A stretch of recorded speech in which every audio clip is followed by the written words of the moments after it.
ណែនាំធ្វើក៏បានអត់ក៏បានណាខ្ញុំណែនាំឲ្យប្អូននេះ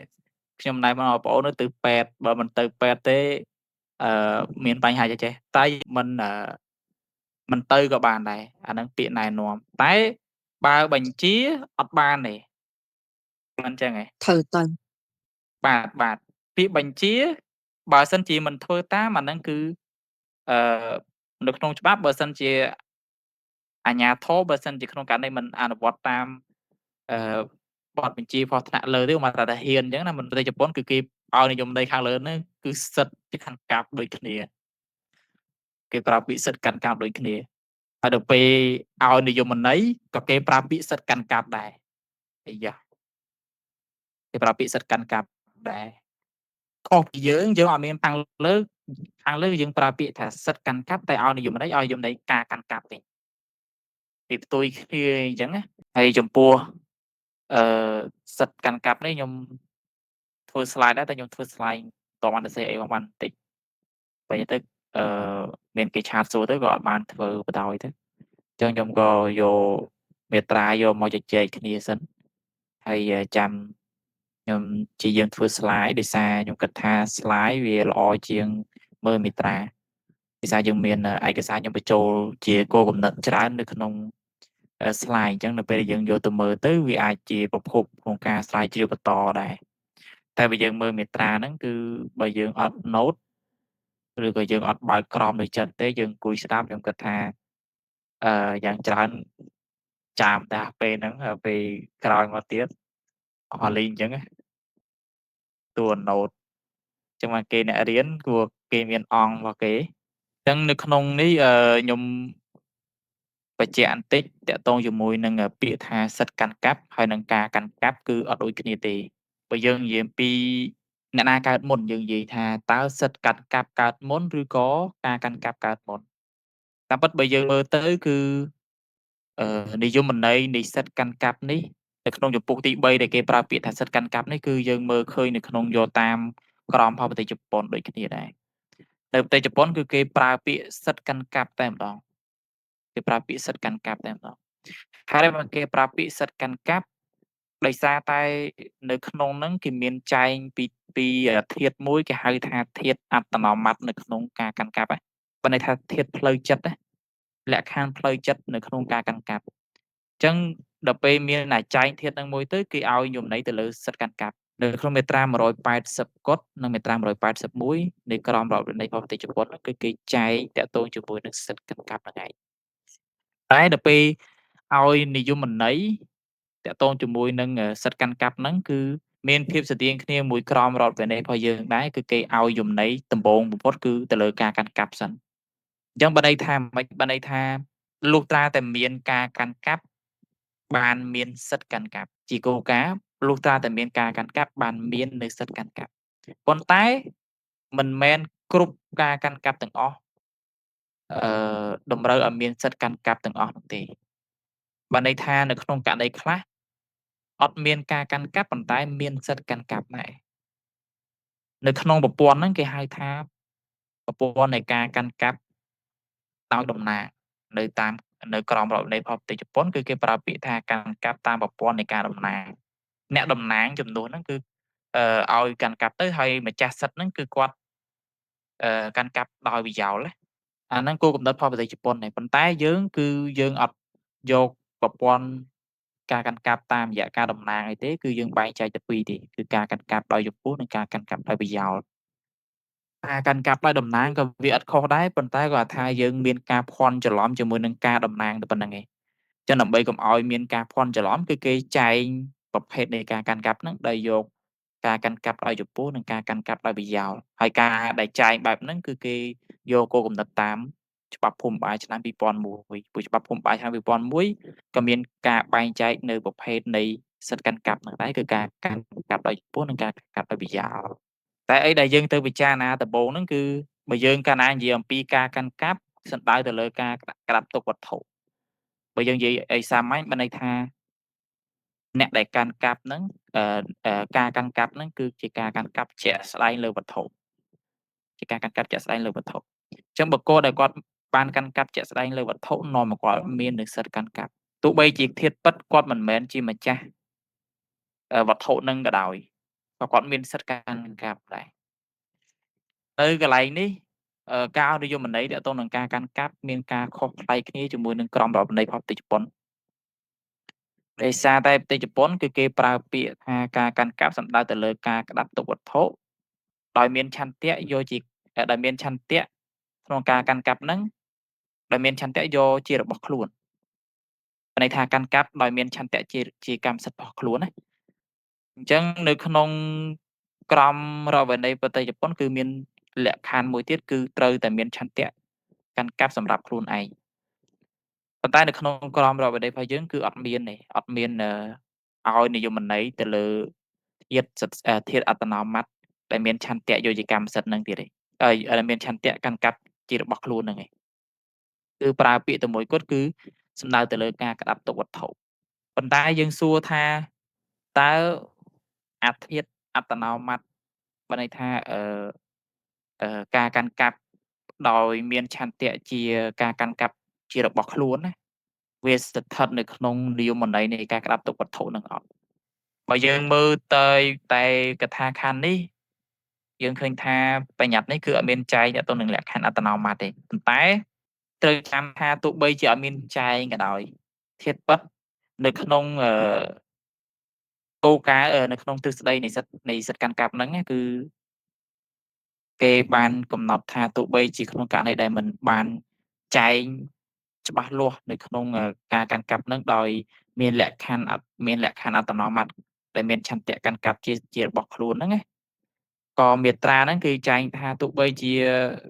គាត់មិនកាន់កាប់ខ្លួនឯងផ្ទាល់ប៉ុន្តែឆន្ទៈប្រយោលគេហៅឆន្ទៈប្រយោលគឺកើតមានដែរអញ្ចឹងបាននៅក្នុងកថាខណ្ឌ2គេចែងពាក្យមួយទៀតគេថាការក្តាប់ទុកការក្តាប់ទុកនោះសំដៅទៅលើការគ្រប់គ្រងលើរូបវត្ថុតាមការជាក់ស្ដែងទោះដោយចំពោះក្តីនិងដោយប្រយោលក្តីអញ្ចឹងបានន័យថាម៉េច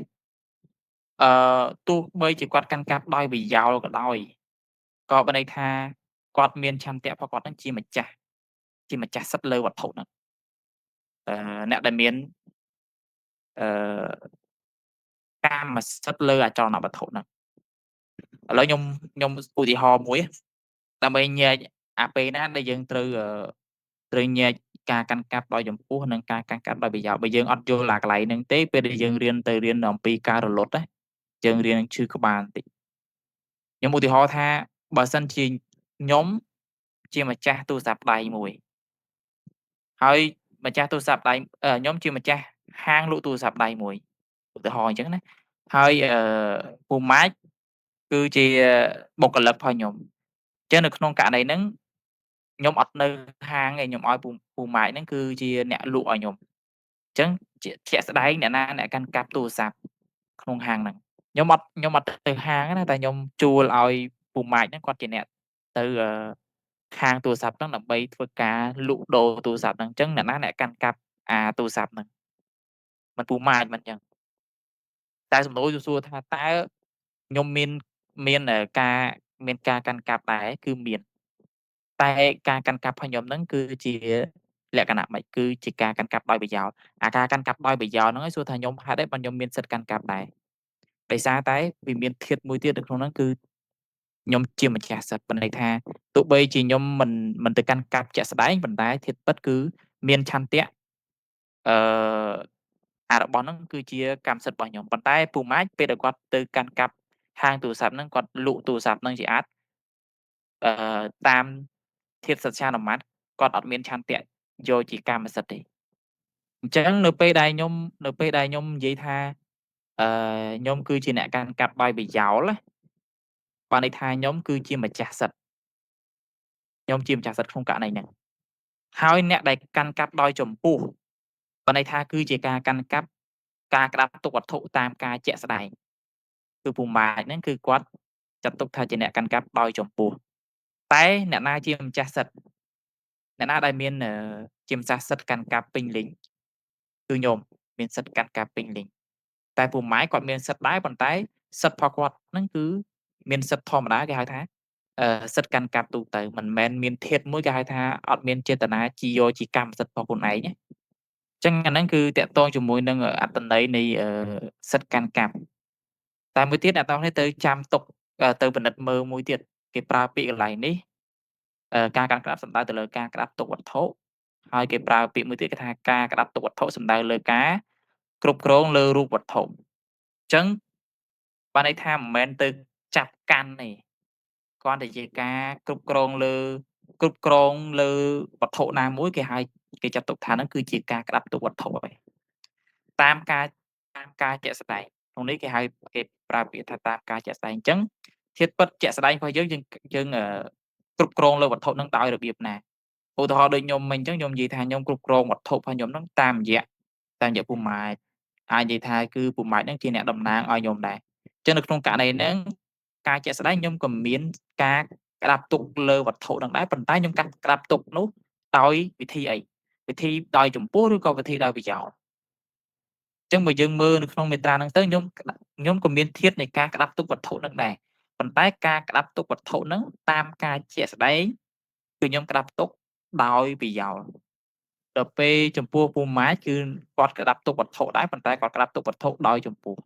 ចឹងខ្ញុំបញ្ជាក់ម្ដងទៀតថាពាក្យថាក្តាប់ទុកនេះមិនសំដៅទៅលើឲ្យយើងចាប់កាន់ទេណាមិនឲ្យយើងទៅគ្រប់មិនមែនឲ្យយើងទៅចាប់កាន់អាហ្នឹងនៅជាប់នឹងដៃយើងបានយើងហៅថាក្តាប់ទុកទេ ឧទាហរណ៍ថាបើសិនជាក្នុងករណីដែលយើងមានកុំព្យូទ័រឬក៏មានម៉ូតូរៀនឡានអីយើងទុកនៅផ្ទះដាក់ចាក់របងនៅក្នុងរបងរបស់យើងចាក់សរសោទុកនៅផ្ទះហើយយើងចេញទៅក្រៅបាត់អាហ្នឹង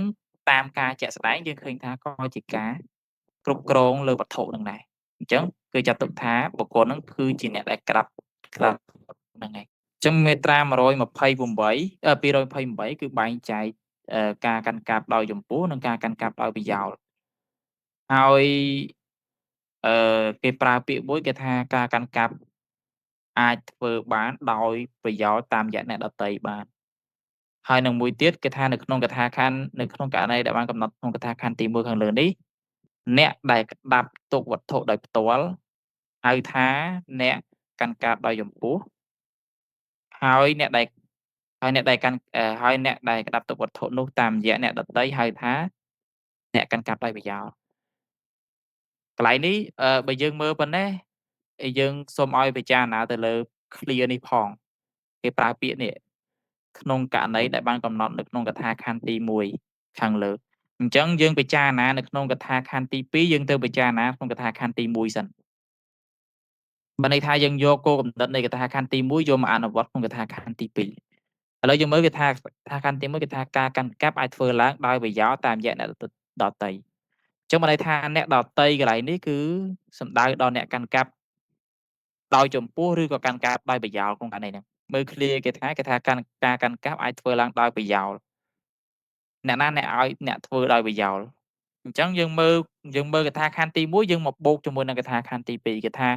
នៅក្នុងករណីដែលបានកំណត់នៅក្នុងកថាខណ្ឌទី1ខាងលើនេះអ្នកដែលក្តាប់ទុកវត្ថុដោយផ្ទាល់ឃើញទេអ្នកដែលក្តាប់ទុកវត្ថុដោយផ្ទាល់ហៅថាអ្នកកាន់កាប់ដោយចំពោះអញ្ចឹងកន្លែងនេះគេកថាខណ្ឌទី1គេថាការកាន់កាប់អាចធ្វើឡើងដោយប្រយោលតាមរយៈអ្នកដទៃអញ្ចឹងអ្នកដទៃកន្លែងនេះគឺគាត់ជាការកាន់កាប់ដោយចំពោះឬក៏គាត់កាន់កាប់ដោយប្រយោលដោយចំពោះឃើញទេដោយចំពោះវិញដោយសារអីឧទាហរណ៍ថាខ្ញុំជាម្ចាស់កម្មសិទ្ធិលើម៉ូតូតែខ្ញុំអត់កាន់កាប់លើម៉ូតូហ្នឹងទេខ្ញុំឲ្យទាំង A ជាអ្នកកាន់កាប់លើម៉ូតូហ្នឹងអញ្ចឹងក្នុងករណីហ្នឹងគឺទាំង A ជាអ្នកកាន់កាប់ដោយចំពោះហើយខ្ញុំគឺជាអ្នកកាន់កាប់ដោយប្រយោលជាអ្នកកាន់កាប់ដោយប្រយោលអញ្ចឹងនៅក្នុងកថាខណ្ឌនេះអ្នកដតីកន្លែងហ្នឹងណាអ្នកដតីកន្លែងហ្នឹងគឺសំដៅបើយើងបកស្រាយនៅក្នុងអ្នកដតីកន្លែងកថាខណ្ឌទី1បូកជាមួយនឹងកថាខណ្ឌទី2នេះគឺអ្នកដតីកន្លែងហ្នឹងគឺសំដៅដល់អ្នកកាន់កាប់ដោយចំពោះវិញហើយគេប្រើពាក្យទៀតថារីឯអ្នកក្តាប់ទុកវត្ថុនោះរីឯអ្នកដែលក្តាប់ទុកវត្ថុនោះតាមរយៈអ្នកដតីហៅថាអ្នកកាន់កាប់ដោយប្រយោលអញ្ចឹងខ្ញុំកាន់កាប់ដែរប៉ុន្តែខ្ញុំកាន់កាប់ដោយប្រយោលតាមរយៈអ្នកដទៃអញ្ចឹងឃើញកន្លែងនេះគេប្រើពាក្យអ្នកដទៃឃើញកន្លែងនេះគេប្រើតាមរយៈអ្នកដទៃហើយកថាខណ្ឌខាងលើនេះគេប្រើតាមរយៈអ្នកដទៃដែរអញ្ចឹងបានន័យថាអ្នកដទៃកន្លែងនេះនៅពេលដែលមានការកាន់កាប់គឺគាត់កាន់កាប់ដោយចំពោះតែសួរថាគាត់ជាម្ចាស់សិទ្ធិទេមិនមែនជាម្ចាស់សិទ្ធិទេការកាន់កាប់របស់គាត់កន្លែងហ្នឹងគឺគ្រាន់តែជាការកាន់កាប់ដោយគ្មានឆន្ទៈយុត្តិកម្មសិទ្ធិទេ គាត់មានសិទ្ធិកាន់កាប់តាមរយៈខ្ញុំឲ្យកាន់កាប់ឧទាហរណ៍អញ្ចឹងហើយខ្ញុំបានបញ្ជាក់នៅក្នុងមាត្រា120 227ណាខ្ញុំថាអ្នកដែលមានសិទ្ធិកាន់កាប់ទោះបីជាមិនក្តាប់ទុកវត្ថុទោះបីជាគាត់មិនទៅកាន់វត្ថុនឹងជាក់ស្ដែងក៏គាត់មានធាតុមួយគឺក្តាប់ទុកវត្ថុនឹងដែរអញ្ចឹងនៅក្នុងកថាខណ្ឌនេះគេប្រើឃើញទេគេប្រើថាម៉េចរីឯអ្នកក្តាប់ទុកវត្ថុនោះរីឯអ្នកក្តាប់ទុកវត្ថុនោះតាមរយៈអ្នកដទៃឃើញទេគាត់ក៏ជាអ្នកក្តាប់ទុកវត្ថុដែរប៉ុន្តែគាត់ក្តាប់ទុកវត្ថុតាមរបៀបអីគឺរបៀបដោយប្រយោលរបៀបដោយប្រយោលអញ្ចឹងបានន័យថាម៉េចបានន័យថាអឺការការកាន់កាប់មួយមិនមែនសំដៅទៅលើការដែលយើងទៅកាន់វត្ថុនឹងជាក់ស្ដែងទេយើងអាចកាន់កាប់យើងអាចក្តាប់ទុកវត្ថុមួយតាមរយៈប្រយោលតាមរយៈការកាន់កាប់ដោយប្រយោលក៏បានតាមរយៈការកាន់កាប់ដោយចំពោះក៏បានគ្រាន់តែថាបើសិនជាក្នុងករណីដែលយើងកាន់កាប់ដោយប្រយោលយើងត្រូវអនុវត្តការកាន់កាប់នឹងតាមរយៈអ្នកដទៃមួយទៀតហើយអ្នកដទៃនឹងគឺជាការកាន់កាប់ដោយចំពោះហើយនៅក្នុងអ្នកដែលកាន់កាប់ដោយចំពោះហ្នឹងក៏គាត់មានការក្តាប់ទុកវត្ថុដែរការក្តាប់ទុកវត្ថុរបស់គាត់ហ្នឹងគឺជាការក្តាប់ទុកវត្ថុដោយជាក់ស្ដែងអញ្ចឹងយើងយកគោលគំនិតហ្នឹងយើងទៅមើលខ្លួនឯងខ្ញុំដាក់ពាក្យយកអា clear មួយហ្នឹងឲ្យអ្នកទាំងអស់គ្នាណូតចំណាំទៅហើយយកទៅបកស្រាយរៀនបកស្រាយខ្លួនឯងចំណុចមួយទៀតដែលយើងត្រូវសិក្សាដែរគឺទាក់ទងនឹងការផ្ទេរការកាន់កាប់ខ្ញុំមុននឹងយើងរៀនអំពីការយើងបន្តការផ្ទេរការកាន់កាប់ខ្ញុំឲ្យអ្នកទាំងអស់គ្នាពិចារណាពាក្យផ្ទេរហើយនិងពាក្យការផ្ទេរហើយនិងការប្រគល់នៅក្នុងនេះគេប្រើពាក្យចំណងជើងគេប្រើពាក្យការផ្ទេរតែឥឡូវយើងបន្តរបស់យើងទៀតមិញខ្ញុំនិយាយទាក់ទងនឹងឲ្យយើងពិចារណាទៅលើពាក្យថាការផ្ទេរនិងការប្រគល់អញ្ចឹងអ្នកទាំងអស់គ្នាដែលចាប់អារម្មណ៍ទេទាក់ទងនឹងការផ្ទេរនិងការប្រគល់កាលណាតែយើងនិយាយការផ្ទេរសំដៅដល់អីហើយយើងនិយាយការប្រគល់សំដៅដល់អី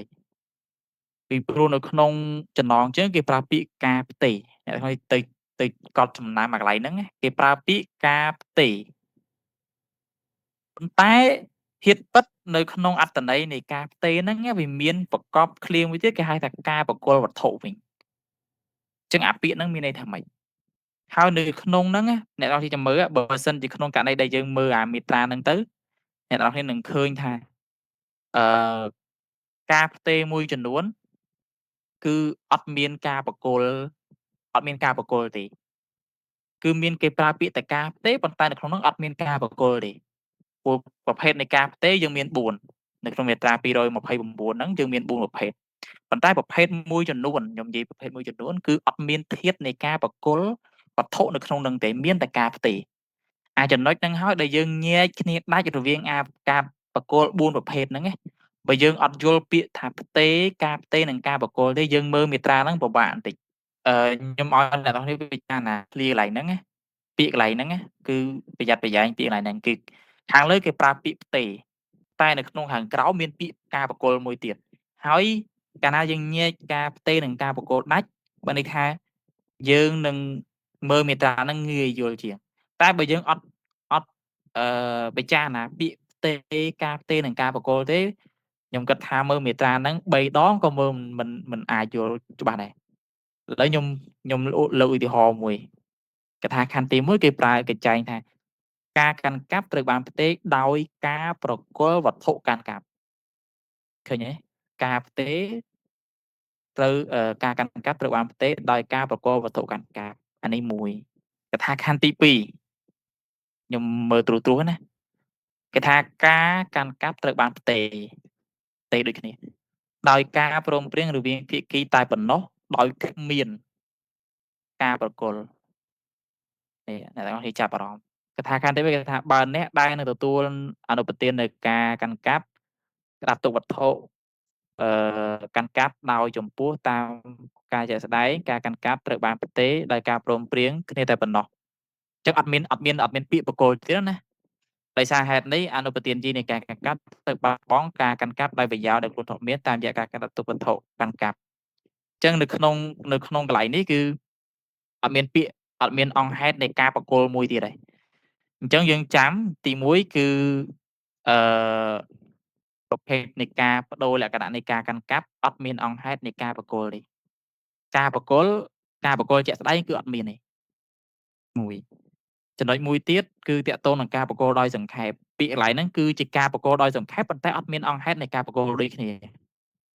អត់មានអង្គហេតុនៃការប្រគល់ដូចគ្នាតែឈ្មោះរបស់គេដាក់ថាប្រគល់ដោយសង្ខេបតែនៅក្នុងសកម្មភាពនៃការផ្ទេរហ្នឹងវាអត់មានអង្គហេតុនៃការប្រគល់ជាក់ស្ដែងទេកថាខណ្ឌចុងក្រោយគេថាអ្នកដែលកាន់កាប់ដោយប្រយោជន៍តាមរយៈអ្នកដទៃអាចផ្ទេរការកាន់កាប់ទៅអ្នកទៅតតិជនបានដោយការព្រមព្រៀងជាមួយនឹងតតិជននិងដោយការជូនដំណឹងអំពីហេតុនោះទៅកាន់អ្នកកាន់កាប់ដូចចំពោះអញ្ចឹងនៅក្នុងការផ្ទេរដោយការបញ្ជាកន្លែងនេះក៏អត់មានអង្គហេតុនៃការប្រគល់ជាក់ស្ដែងដែរអញ្ចឹងសរុបមកវិញយើងមើលនៅក្នុងមាត្រា229តើប្រភេទនៃការផ្ទេរមួយណាដែលមានការប្រគល់ការកាន់កាប់ដែលមានអង្គហេតុនៃការប្រគល់ការកាន់កាប់កថាខណ្ឌទី1លោកអូខេកថាខណ្ឌទី1យើងឃើញថាកថាខណ្ឌទី1គឺមានអង្គហេតុនៃការប្រគល់អញ្ចឹងយើងញែកឲ្យកន្លែងហ្នឹងបានយើងឃើញថាភាពខុសគ្នារវាងការប្រគល់និងការផ្ទេរមានន័យថាម៉េចបើយើងការប្រើពាក្យថាការផ្ទេរវាសំដៅទៅលើសិទ្ធិឬក៏បើយើងនិយាយពីការផ្ទេរមួយម៉ាត់ណាវាសំដៅទៅលើសិទ្ធិឬក៏ការប្រគល់វាមានន័យពីរយ៉ាងវាអាចផ្ទេរទៅតែសិទ្ធិទេបើន័យថាផ្ទេរត្រឹមតែសិទ្ធិទេហើយនឹងមួយទៀតពាក្យថាផ្ទេរកន្លែងហ្នឹងគឺដោយទាំងប្រគល់វត្ថុជាក់ស្ដែងតែបើពាក្យថាការប្រគល់បើកាលណាយើងប្រើពាក្យថាការប្រគល់គឺត្រូវតែឲ្យវត្ថុហ្នឹងទៅឲ្យបុគ្គលហ្នឹងតែម្ដងន័យថាបើខ្ញុំមានកាតព្វកិច្ចក្នុងការប្រគល់វត្ថុទូរស័ព្ទដៃទៅឲ្យអឺសុនម៉ាចខ្ញុំត្រូវកាន់ទូរស័ព្ទដៃហ្នឹងទៅប្រគល់ជាក់ស្ដែងឲ្យសុនម៉ាចតែម្ដងហ្នឹងយើងនិយាយពាក្យថាប្រគល់តែបើយើងនិយាយពាក្យថាផ្ទេរអត់ចាំបាច់យកទូរស័ព្ទហ្នឹងទៅឲ្យពូម៉ាយក៏បានដែរយើងផ្ទេរតែសិទ្ធទេបើន័យថាសិទ្ធក្នុងការសិទ្ធលើទូរស័ព្ទហ្នឹងគឺមានចំពោះពូម៉ាយតែការកាន់កាប់នៅខ្ញុំដដែលឧទាហរណ៍ខ្ញុំលក់ទូរស័ព្ទហ្នឹងឲ្យពូម៉ាយអញ្ចឹងពូម៉ាយគាត់មានសិទ្ធអីគេសិទ្ធលើបំណុលមួយគឺសិទ្ធទាមទារឲ្យបុគ្គលឃើញទេអញ្ចឹងពូម៉ាយគឺគាត់មានសិទ្ធហ្នឹងតែការកាន់កាប់ទូរស័ព្ទនៅខ្ញុំនៅឡើយបើន័យថាខ្ញុំគឺមានការកាន់កាប់ជាក់ស្ដែងនៅនឹងឡើយអញ្ចឹងសរុបមកវិញថាបើយើងកាលណាយើងនិយាយពីការផ្ទេរគឺវាមានន័យពីរយ៉ាងទី1គឺផ្ទេរនៅសិទ្ធទី2គឺផ្ទេរដោយការប្រគល់ដោយការប្រគល់ហើយនៅក្នុងករណីខ្លះវាទៅទាំងរួមបើន័យថាករណីខ្លះនៅពេលដែលយើងទិញលក់ហៅថាយើងទិញលក់ទូរស័ព្ទអញ្ចឹងនៅពេលដែលអ្នកលក់បានប្រគល់នៅទូរស័ព្ទហ្នឹងទៅឲ្យអ្នកទិញបើន័យថាអ្នកលក់ផ្ទេរកម្មសិទ្ធិលើទូរស័ព្ទដៃហ្នឹងទៅឲ្យអ្នកទិញដែរឃើញទេវាមានន័យទាំងពីរហ្នឹងបើន័យថាវាមានទាំងការសិទ្ធិផ្ទេរទាំងសិទ្ធិនិងការប្រគល់វត្ថុទៅជាមួយគ្នាតែករណីខ្លះវាអត់ផ្ទេរទៅទាំងពីរទេវាផ្ទេរទៅតែសិទ្ធទេតែការកាន់កាប់នៅដដែលឧទាហរណ៍ខ្ញុំរកឧទាហរណ៍ថាខ្ញុំជាម្ចាស់ទូរស័ព្ទខ្ញុំលក់ទូរស័ព្ទឲ្យពូម៉ាយចឹងខ្ញុំលក់ទូរស័ព្ទហ្នឹងឲ្យពូម៉ាយក្នុងតម្លៃ$100ឧទាហរណ៍អញ្ចឹងអាសិទ្ធហ្នឹងផ្ទេរបាត់ហើយផ្ទេរតាមរយៈគេសញ្ញាទិញលក់ផ្ទេរទៅបាត់ហើយប៉ុន្តែសួរថាការប្រគល់នៅទេផ្ទេរនៅគឺនៅបើន័យថាខ្ញុំប្រាប់ទៅពូម៉ាយថាឥឡូវខ្ញុំលក់ឲ្យមែនប៉ុន្តែខ្ញុំអត់មានទូរស័ព្ទប្រើឥឡូវខ្ញុំសុំប្រើសិនគេខ្ញុំសុំប្រើសិនអញ្ចឹងនៅពេលដែលខ្ញុំសុំប្រើសិនហ្នឹងវាកើតជាកិច្ចសន្យាខ្ចីវិញអញ្ចឹងអាខ្ចីហ្នឹងខ្ញុំបើន័យថាអ្នកណាដែលកាន់កាប់ខ្ញុំអ្នកកាន់កាប់ដដែលខ្ញុំអ្នកកាន់កាប់ដែរអញ្ចឹងអាសិទ្ធហ្នឹងផ្ទេរទៅសិទ្ធទេតែការកាន់កាប់តែការប្រគល់វត្ថុហ្នឹងទៅទេគឺអត់ទាន់ទៅទេបើន័យថាខ្ញុំជាអ្នកកាន់កាប់វត្ថុហ្នឹងដដែលសិនអញ្ចឹងអាហ្នឹងគឺគេគឺមានន័យបែបហ្នឹងអញ្ចឹងបើន័យថាបើយើងយល់ន័យពាក្យថាការផ្ទេរនិយមន័យនេះទៅមួយបើយើងយល់និយមន័យនៅក្នុងកថាខណ្ឌនេះទៅមួយ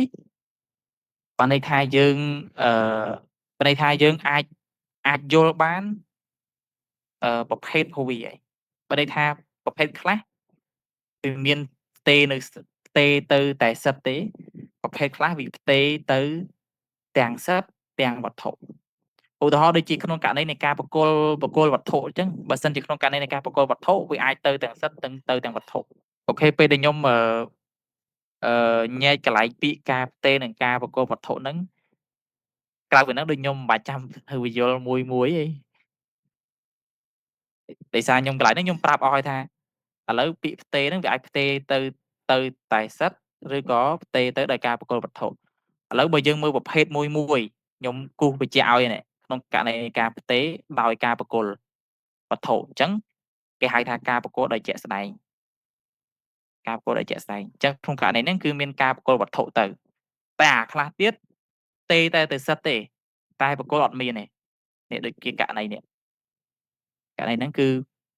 ផ្ទេរទៅតែសិទ្ធទេហើយផ្ទេរទៅសិទ្ធផ្ទេរទៅតាមណាសិទ្ធហ្នឹងផ្ទេរទៅតាមណាតាមរយៈការព្រមព្រៀងខ្ញុំអត់បកស្រាយពាក្យព្រមព្រៀងហ្នឹងណាបើចាំរៀនកិច្ចសន្យាខ្ញុំនឹងញែកមកពាក្យព្រមព្រៀងហ្នឹងព្រោះ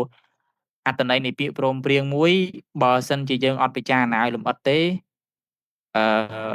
យើងអត់អាចយល់ច្បាស់ពី concept នៃកិច្ចសន្យាឯងព្រោះពាក្យព្រមព្រៀងហ្នឹងវាបង្កើតនូវអានុភាពគតិយុត្តតែសួរថាការព្រមព្រៀងហ្នឹងវាបានមកពីណាមិនបានចេញលេចឡើងនៃការព្រមព្រៀងអញ្ចឹងអាហ្នឹងយើងទៅពិចារណាម្ដងទៀតព្រោះនៅក្នុងនិយមន័យកិច្ចសន្យាខ្ញុំដូចអត់មានឃើញគេប្រើពាក្យថាអឺព្រមព្រៀងទេអត់មានប្រើពាក្យថាព្រមព្រៀងទេប្រើពាក្យអីគេកិច្ចកិរិយាដែលបុគ្គល2នាក់ឬច្រើននាក់មានឆន្ទៈត្រូវគ្នាព្រមបង្កើតកែប្រែឬរំលត់កាតព្វកិច្ចតែអត់មានពាក្យថាគេប្រើពាក្យព្រមប៉ុន្តែគេអត់មានប្រើពាក្យថាព្រមព្រៀងនេះអត់មានប្រើពាក្យច្បាស់អញ្ចឹងទេហើយដល់ពេលនៅក្នុងមាត្រា336គេប្រើពាក្យកិច្ចសន្យាបង្កើតអានុភាពដោយសារសំណើនិងស្វីការចុះអាសំណើនិងស្វីការនិងការព្រមព្រៀងខុសគ្នាហ្មងដល់ពេលយើងទៅមើលនៅក្នុងមាត្រា310គេប្រើពាក្យការបង្ហាញឆន្ទៈដល់ការបង្ហាញឆន្ទៈរបស់ភាគីដែលមានបំណងបង្កើតអានុភាពគតិយុត្តហៅថាការបង្ហាញឆន្ទៈដល់ពេលយើងទៅមើលធាតុផ្សំឬគេហៅថាលក្ខខណ្ឌនៃការបង្កើតគឺតម្រូវឲ្យមានការបង្ហាញឆន្ទៈតែចុះការបង្ហាញឆន្ទៈអាការព្រមព្រៀងហើយនឹងអាសំណើនិងស្វីការហ្នឹងអាហ្នឹងវាមិនត្រូវប្រើមួយណាវាមានលំដាប់ខ្សោយវាមិនអាហ្នឹងគឺយើងត្រូវសិក្សារឿងអឺកិច្ចសន្យារឿងនីតិកាតព្វកិច្ចជួលពាក្យព្រមព្រៀងនេះមួយវាស្មើនឹងសិទ្ធិលើបំណុលវាស្មើនឹងសិទ្ធិកន្លែងនេះការព្រមព្រៀងកន្លែងនេះវាស្មើនឹងសិទ្ធិកាលណាមានការព្រមព្រៀងមួយកើតឡើងវានាំឲ្យកើតនៅអីគេកើតនៅសិទ្ធិលើបំណុលនិងកាតព្វកិច្ចសិទ្ធិលើបំណុលនិងកាតព្វកិច្ចហើយថ្ងៃមុនខ្ញុំបានញែកឲ្យថាសិទ្ធិលើបំណុលនិងកាតព្វកិច្ចអត់ដូចគ្នាទេហើយសិទ្ធិលើបំណុលនិងកាតព្វកិច្ចក៏ក៏វាមានទំហំមិនដូចគ្នាដែរអញ្ចឹងប៉ុន្តែយើងអាចនិយាយថាតើមានការព្រមព្រៀងនាំឲ្យមានសិទ្ធិលើបំណុលហើយសិទ្ធិលើបំណុលអញ្ចឹងកន្លែងនេះគឺផ្ទេរសិទ្ធិប៉ុន្តែសិទ្ធិហ្នឹងផ្ទេរតែទៅសិទ្ធិទេតែការប្រគល់ជាក់ស្ដែងអត់មានការប្រគល់ទៅទេហើយបញ្ហាដែលលំបាកជាងគេនៅក្នុងការផ្ទេរការកាន់កាប់គឺប្រភេទទី2គឺការប្ដូរលក្ខណៈនៃការកាន់កាប់ហើយចំពោះការប្រគល់ដោយសង្ខេបនេះយើងមើលនៅក្នុងកថាខណ្ឌទី3នេះក៏អត់មានអង្គហេតុនៃការប្រគល់ដែរបើន័យថាដោយសារខ្ញុំជាអ្នកកាន់កាប់តូឧទាហរណ៍ថាបើសិនជាក្នុងករណីដែលខ្ញុំខ្ចីទូរស័ព្ទផុសពូម៉ាយយកមកប្រើក្រោយមកខ្ញុំទិញទូរស័ព្ទ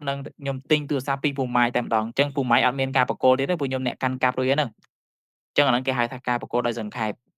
អញ្ចឹងអត់មានអង្គហេតុប្រគល់ជាក់ស្ដែងមកទៀតទេព្រោះខ្ញុំកាន់កាប់ជាក់ស្ដែងរួចហើយអានេះក៏អត់ស្ទើរមានបញ្ហាទេអត់សូវមានបញ្ហាទេទាក់ទងនឹងការប្រគល់ដោយសង្ខេបហើយនឹងមួយទៀតការផ្ទេរការកាត់ដោយការបញ្ជានៅក្នុងច្បាប់ជប៉ុនតាមខ្ញុំមើលណាគេអត់ប្រើពាក្យបញ្ជាទេគេប្រើពាក្យដូចជា structure ខ្ញុំមិនដឹងថាពាក្យ structure គេហ្នឹងគេបកទៅម៉េចទេខ្ញុំអត់យល់ពីអា concept ផុសពាក្យគេហ្នឹងទេប៉ុន្តែគេប្រើពាក្យ structure វិញខ្ញុំបើកឲ្យមើលតិចអូខេចាំតិចខ្ញុំបើកនេះឲ្យមើលគេប្រើពាក្យអញ្ចឹងហើយយើង ខ្ញុំអត់ដឹងថាតើវាបកទៅម៉េចទេខ្ញុំអត់ដឹងដែរតែគេប្រើអត់មានប្រើពាក្យថាការប្រកួតដោយបញ្ជាដូចយើងទេ ឃើញបងឃើញ បាទខ្ញុំមើលកន្លែងនេះអូគេប្រើពាក្យ structure instruction ខ្ញុំច្រឡំប្រើពាក្យ structure អញ្ចឹងបានទៅអញ្ចឹងនេះតែអាហ្នឹងគេ instruction ហ្នឹងគេប្រើថាបញ្ជាឬក៏មិនគេប្រើពាក្យការផ្ទេរតាមការណែនាំអានេះ translate កុំជឿវាអានេះវាបោកយើងឯងតែគេអត់ប្រើពាក្យបញ្ជាប្រើពាក្យបញ្ជានៅក្នុងនិយមន័យហ្នឹងទេប៉ុន្តែបើសិនជាយើងមើលនៅក្នុងខ្លឹមសារគេប្រើពាក្យហ្នឹងដែរបញ្ជាណែនាំគិតថាតែមួយលោកបងបាទប៉ុន្តែណែនាំវាមានអានុភាពខ្សោយជាងបញ្ជាណែនាំធ្វើក៏បានអត់ក៏បានណាខ្ញុំណែនាំឲ្យប្អូននេះខ្ញុំណែនាំឲ្យប្អូនទៅពេទ្យបើមិនទៅពេទ្យទេមានបញ្ហាចេះតែយើងអាចសម្រេចចិត្តថាមិនទៅក៏បានដែរអាហ្នឹងពាក្យណែនាំតែបើបញ្ជាអត់បានទេមិនអញ្ចឹងហ៎ត្រូវទៅបាទពាក្យបញ្ជាបើសិនជាមិនធ្វើតាមអាហ្នឹងគឺអឺនៅក្នុងច្បាប់បើសិនជាអាជ្ញាធរបើសិនជាក្នុងករណីមិនអនុវត្តតាមអឺបទបញ្ជាផុសថ្នាក់លើទេមកថាហ៊ានអញ្ចឹងណាមិនស្ដាប់បទបញ្ជារបស់អឺមេទេអាហ្នឹងមានទោសអីចឹងទៅអញ្ចឹងបើយើងប្រើពាក្យបញ្ជាវាមុតគត់ជាងមានន័យថាវាមានកម្លាំងជាងតែបើប្រើពាក្យណែនាំឥឡូវខ្ញុំលក់អាហ្នឹងឲ្យគេសូមឲ្យបងឯងសូមហ្នឹងឲ្យគេទៅអីអានោះអត់ព្រមនឹងមិនទៅចឹងខ្ញុំឲ្យមើលអាករណីហ្នឹងទៅប៉ុណ្ណេះហើយតែខ្ញុំបញ្ជាក់មួយទៀតណាច្បាប់ហ្នឹងពី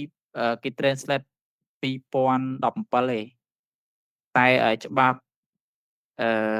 ក្រមរដ្ឋវិន័យថ្មី2020អាហ្នឹងគេវិសោធនកម្មតែខ្ញុំរត់បានទេ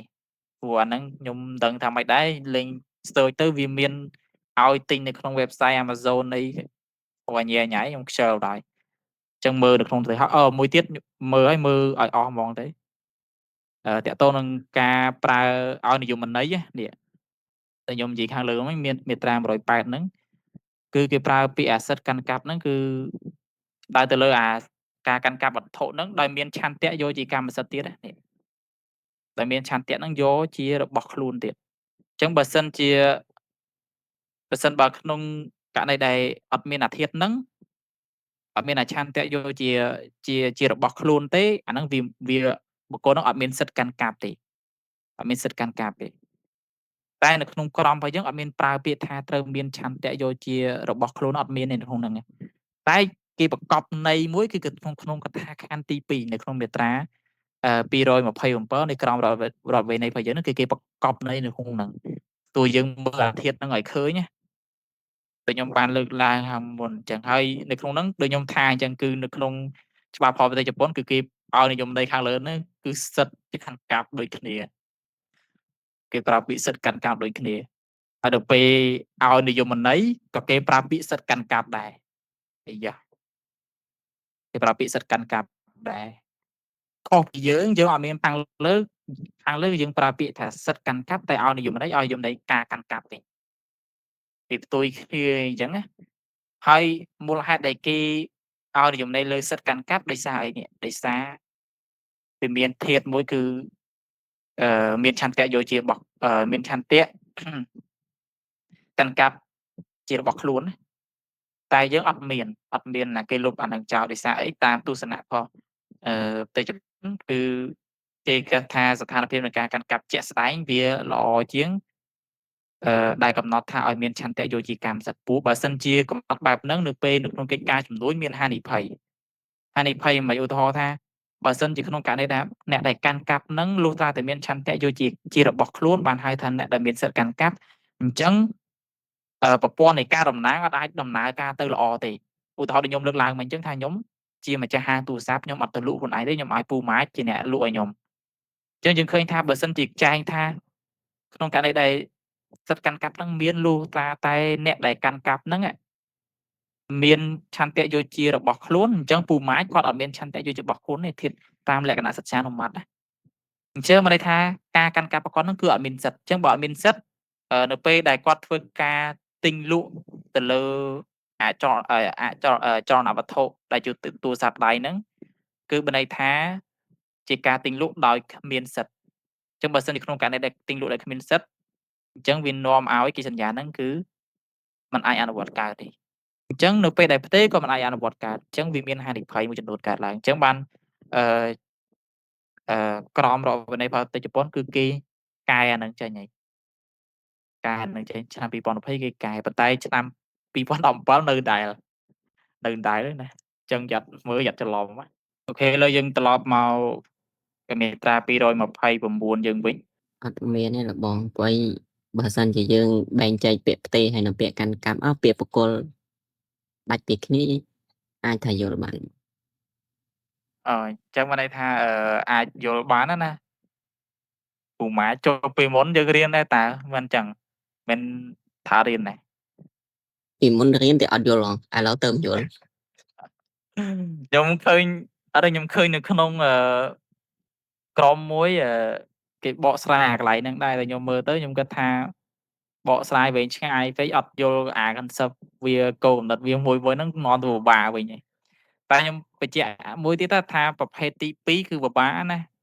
លក្ខណៈនៃការបដូរលក្ខណៈនៃការកាន់កាប់ណាព្រោះហេតុអីបើយើងប្រៀបធៀបមាត្រាហ្នឹងហើយនឹងអាមាត្រា193យើងពេលយើងរៀនចូលដល់មាត្រា193បានយើងដឹងថាអូវាខុសប្លែកគ្នាជាមួយនឹងអាកម្មសិទ្ធិហ្នឹងខ្លាំងរបៀបណាតោះមានអីថែមទេបើអត់មានទេខ្ញុំសូមបញ្ចប់ប៉ុណ្្នឹងណាដោយសារកុំព្យូទ័រខ្ញុំសក់ តបងស្រែពេលក្រោយមែន បាទ ទី2លោកបងទៅបកស្រាយពេលក្រោយមែន ខ្ញុំគិតថាខ្ញុំអត់ចាំបាច់ទៅបកស្រាយវាទេព្រោះខ្ញុំគិតថាបើយើងញែកអាពាក្យផ្ទេរការផ្ទេរនិងការប្រគល់យើងអាចមើលអាមាត្រាហ្នឹងយល់បានហើយឬក៏ចង់ឲ្យយ៉ាងម៉េចទៀតកន្លែងនេះខ្ញុំថាការបដូរលក្ខណៈនៃការកាន់កាប់ហ្នឹងវានឹងមានភាពពិបាកដោយសារអឺខ្ញុំឧទាហរណ៍មួយណាហើយចាំយើងយកទៅគិតខ្លួនឯង វាបាក់យល់មែនណាលោកបង បាទឧទាហរណ៍ថាខ្ញុំជាម្ចាស់អឺរថយន្តមួយគ្រឿងខ្ញុំជាម្ចាស់រថយន្តមួយគ្រឿងហើយខ្ញុំខ្វះលុយខ្ញុំលក់រថយន្តហ្នឹងឲ្យទៅពូម៉ាចនៅពេលដែលខ្ញុំលក់រថយន្តហ្នឹងឲ្យទៅពូម៉ាចគឺខ្ញុំបានសុំពូម៉ាចហ្នឹងថាសុំឡានហ្នឹងជិះរយៈពេល2-3ថ្ងៃសិនដោយសារខ្ញុំអត់មានឡានជិះអញ្ចឹងនៅក្នុងករណីហ្នឹងយើងឃើញថាការផ្ទេរកើតឡើងប៉ុន្តែផ្ទេរហ្នឹងផ្ទេរតែសិតទេផ្ទេរតែសិតទេលើឡានហ្នឹងផ្ទេរតែសិតទេតែធាតុពិតការកាន់កាប់គឺខ្ញុំអ្នកកាន់កាប់ដដែលអូខេគឺខ្ញុំអ្នកកាន់កាប់ដដែលបើន័យថាពីមុនខ្ញុំជាម្ចាស់ឡានហើយខ្ញុំលក់ឡានឲ្យពូម៉ាចហើយឡានហ្នឹងខ្ញុំនៅតែកាន់កាប់ដដែលអញ្ចឹងអានេះគេហៅថាការប្ដូរលក្ខណៈនៃការកាន់កាប់ប្ដូរលក្ខណៈនៃការកាន់កាប់ប្ដូរយ៉ាងម៉េចបើន័យថាប្ដូរពីការកាន់កាប់ដោយចំពោះខ្ញុំកាន់កាប់ដោយចំពោះជាម្ចាស់ដំបូងខ្ញុំប្ដូរពីការកាន់កាប់ខ្ញុំប្ដូរពីការកាន់កាប់ដោយចំពោះខ្លួនឯងហ្នឹងហើយផ្ទេរការកាប់ដោយចំពោះហ្នឹងទៅឲ្យផ្ទេរការកាន់កាប់ដោយមានឆន្ទៈយុត្តិកម្មសិទ្ធិហ្នឹងទៅឲ្យពូម៉ាចមានន័យថាពូម៉ាចគឺជាអ្នកកាន់កាប់ដោយប្រយោលអញ្ចឹងវាប្ដូរលក្ខណៈផងវាអញ្ចឹងនៅពេលដែលប្ដូរអ្នកណាអ្នកកាន់កាប់ខ្ញុំអ្នកកាន់កាប់សួរថាខ្ញុំមានសិទ្ធិលើឡានហ្នឹងអត់មានទេព្រោះខ្ញុំលក់ឲ្យពូម៉ាចបាត់ហើយក្រោយមកខ្ញុំយកឡានហ្នឹងទៅលក់ខ្ញុំយល់ដោយសារខ្ញុំថាសុំជិះ2-3ថ្ងៃសិនតែចេតនារបស់ខ្ញុំ2-3ថ្ងៃហ្នឹងខ្ញុំយកទៅលក់ឥឡូវបើសិនជាយកទៅលក់ឲ្យលៀងអ៊ីអត់ដឹងថាឡានហ្នឹងមិនមែនជារបស់ខ្ញុំទេលៀងអ៊ីបានទិញហើយខ្ញុំបានបកគលឡានហ្នឹងឲ្យលៀងអ៊ីបាត់សំណួរសួរថាតើលៀងអ៊ីអាចធ្វើលទ្ធកម្មលើឡានហ្នឹងបានអត់សំណួរទី1ទី2តើពូម៉ាចមានសិទ្ធិទាមទារឲ្យលៀងអ៊ីបកគលឡានហ្នឹងទៅឲ្យគាត់វិញបានអត់ហើយបើខ្ញុំនិយាយខាងដើមមិញថាបើសិនជាក្នុងករណីដែលខ្ញុំដែលអត់មានសិទ្ធិលើឡានហ្នឹងទេមានន័យថាខ្ញុំអត់មានកម្មសិទ្ធិលើឡានហ្នឹងទេតែខ្ញុំយកទៅលក់មានន័យថាបើយើងបកស្រាយតាមកិច្ចសន្យាមានន័យថាការលក់ដោយគ្មានសិទ្ធិអញ្ចឹងបើការលក់ដោយគ្មានសិទ្ធិមានន័យថាកិច្ចសន្យាហ្នឹងគឺមិនបង្កើតអានុភាពទេមានន័យថាវាអត់បង្កើតឡើងតាំងពីដំបូងព្រោះអត់មានកម្មវត្ថុនៃការ ទិញលក់ទេព្រោះសិទ្ធិហ្នឹងមិនមែនជាសិទ្ធិកម្មសិទ្ធិហ្នឹងមិនមែនវត្ថុហ្នឹងមិនមែនជាកម្មសិទ្ធិរបស់ខ្ញុំតែអញ្ចឹងក្នុងករណីហ្នឹងបើយើងបកស្រាយបែបហ្នឹងចំពោះអចលនវត្ថុបានតែចំពោះចលនវត្ថុវាមានបញ្ញត្តិពិសេសមួយទៀតគឺមាត្រា193ទោះបីជាខ្ញុំអត់មានសិទ្ធិក៏ដោយប៉ុន្តែបើសិនជាលៀងអ៊ីគាត់សុចរិតហើយគាត់បានកាន់កាប់វត្ថុនឹងជាក់ស្ដែងហើយគាត់បានធ្វើកិច្ចសន្យាដែលមានសុពល